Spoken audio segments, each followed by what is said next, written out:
At 6:32 p.m. on March 21, 2026, Cuba's national electrical grid collapses for the third time in 17 days. 11 million people go dark. Hospitals lose power.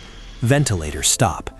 In Old Havana, one building stays lit, the Grand Hotel Bristol, a 5-star Melia property, rooms running from $130 to $520 a night.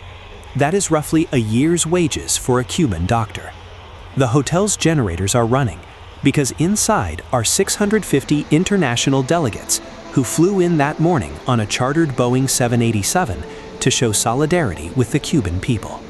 The Nuestra América Convoy is organized by Progressive International and CODEPINK in coordination with Mariela Castro, Raúl Castro's daughter, who sits on Progressive International's advisory council. It arrives in 3 streams. A chartered Neos Boeing 787 from Rome carries over 200 passengers and 5 tons of medicine.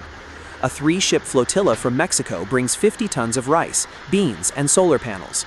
A CODEPINK delegation of 140 flies from Miami with $433,000 in medical supplies.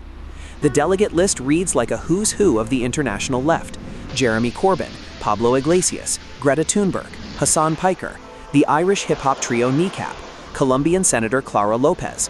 33 countries, 120 organizations. Here is what Cuba looks like when the delegates land. 78% of Cubans say this is the worst food crisis they have experienced, worse than the special period. 7 in 10 skip daily meals. The healthcare system has lost 30,000 doctors in 3 years. Surgeons operate by phone light. The country has 25 functioning ambulances. Only 30% of essential medicines are available. 16,000 cancer patients cannot receive treatment. Over 1 million Cubans have left since 2021. The population has dropped from 11.3 million to an estimated 8.6 million. A decline Columbia Law School notes is typically observed only in contexts of armed conflict. This is the country the convoy has come to celebrate. Pablo Iglesias records a video for his Canal Red program from a Bristol suite. Cuban activists identify the room by the Capitolio visible through his window. He tells viewers the situation is difficult, but not as grave as presented from outside. Hassan Piker broadcasts from Havana with what the New York Post calls a somehow spotless internet connection. He claims U.S. law forced them into 5-star hotels. A community note debunks this. OFAC regulations only prohibit properties owned by Cuban government officials, not all luxury hotels. Private accommodations and Airbnbs remain legal. Nada más llegar, tuvimos una primera reunión con compañeros del Partido Comunista que nos estuvieron contando la situación, que es ciertamente difícil, pero tampoco como se está presentando desde fuera. Nos explicaron las dificultades que implica la falta de combustible, pero al mismo tiempo pues la aceleración en la transición energética que se está produciendo en Cuba, con los equipos fotovoltaicos. Ya funcionan muchas motocicletas eléctricas, digamos que demuestran una enorme capacidad de resiliencia, muy interesante todo lo. Delegates tour Havana in new orange electric minibuses with solar panels on their roofs, proceeding in a caravan while singing La Guantanamera. Cuba's fuel crisis has paralyzed ordinary transportation. Bus stops overflow. Cubans cannot get to work or hospitals. One Ciber Cuba commenter: for those from the outside, they even lay out a magic carpet if necessary, but for those at home, it's just a matter of putting up with it. Alberto de la Cruz calls it what it is. This is how the foreign communists visiting Cuba get around, like they're on a safari through a theme park.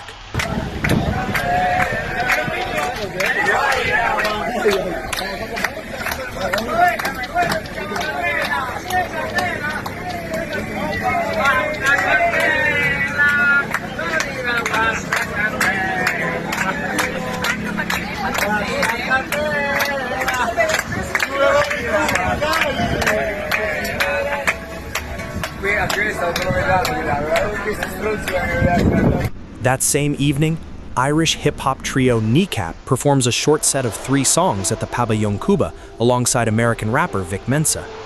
The audience waves Cuban and Palestinian flags.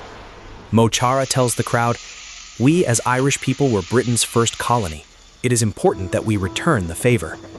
The concert runs on generator power. Outside the pabellon, nearly 9 million Cubans have no electricity. Hospital staff are hand-pumping ventilators. The grid will not recover for days. No one on that stage mentions Cuba's political prisoners, or the 1,000 protesters from July 11, 2021 who remain in jail, or the journalists under house arrest at that very moment. 9 days before the convoy lands, Greta Thunberg posts an Instagram reel. She calls the embargo a brutal act of collective punishment. She also quotes a 1962 State Department memo about bringing hunger, desperation, and overthrow, and praises Cuba's history of sending doctors abroad. Cuba sí, Blockade no. A climate activist endorsing a petrostate's framing of its own crisis. She does not mention Cuba's government. She does not mention the more than 1 million people who fled. She does not mention that Cuba's own policies, the monetary unification disaster of 2021, the failure to maintain power plants, the extraction of hard currency through tourism via Gahesa, while rationing food, are drivers of the crisis the embargo makes worse. Kiele Alessandra Cabrera, a Cuban-American student at the University of Florida, posts a viral response. Educate yourself on the reality of Cuba. We need to talk about what's happening in Cuba right now. As the Trump administration is waging illegitimate wars across the world, killing countless of people, it is also strangling the Cuban people, deliberately, methodically, and openly. The pedophile Trump himself bragged about it, saying, "There's an embargo, there is no oil, there's no money, there's no anything." He said it like it was something to be proud of, while millions of people have been plunged into darkness by rolling blackouts, while hospitals lose power, while ambulances run out of fuel, while shelves go empty. The United Nations has warned of imminent humanitarian crisis. Intensive care units and emergency rooms are compromised. Newborns, the elderly, the sick, all paying the price. This is not an accident or an unfortunate side effect of some policy disagreement. This is the intended outcome. Since 1962, the US embargo has been designed, in the words of the US State Department itself, to bring about hunger, desperation, and overthrow the government. None of this is accidental. The Cuban Institute of Friendship with the Peoples, ICAP, manages all foreign delegations. As Havana Times documents, when a delegation visits an agricultural camp, it's not just any camp, but an international one destined for such a program. When a neighborhood is visited, it's a special one.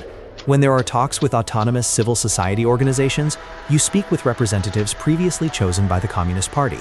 ICAP has extensive documented ties to Cuba's Directorate of Intelligence, and the organizations running the convoy are not neutral observers.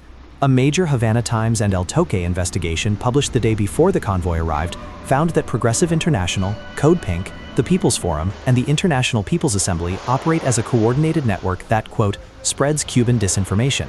On November 15, 2021, actors from this same network helped the regime physically contain a planned peaceful civic protest in Havana. Cuban musicologist Rosa Marchetti, estoy harta de la folclorización de nuestra miseria. I am fed up with the folklorization of our misery. No one asked us Cubans if we wanted to sacrifice ourselves to please nostalgic leftists, groupies of nonagenarian guerrillas, or dreamy academics. I'm fed up with Cuba being viewed as the theme park of resistance. Comedian Ulises Toirac posts a challenge on Facebook. Take away their suitcases, give them an abandoned house in Palo Cagao, 4,000 pesos a month, a ration book, a phone with an Atexa line, and go pick them up in a month. Opposition leader Manuel Cuesta Morua identifies what he calls a double racism. The racism of treating Cubans as noble savages who need help, and the racism of supporting a revolution that deliberately created the worst conditions of life. Without question, this is a photo op for the Cuban regime. Patria y vida.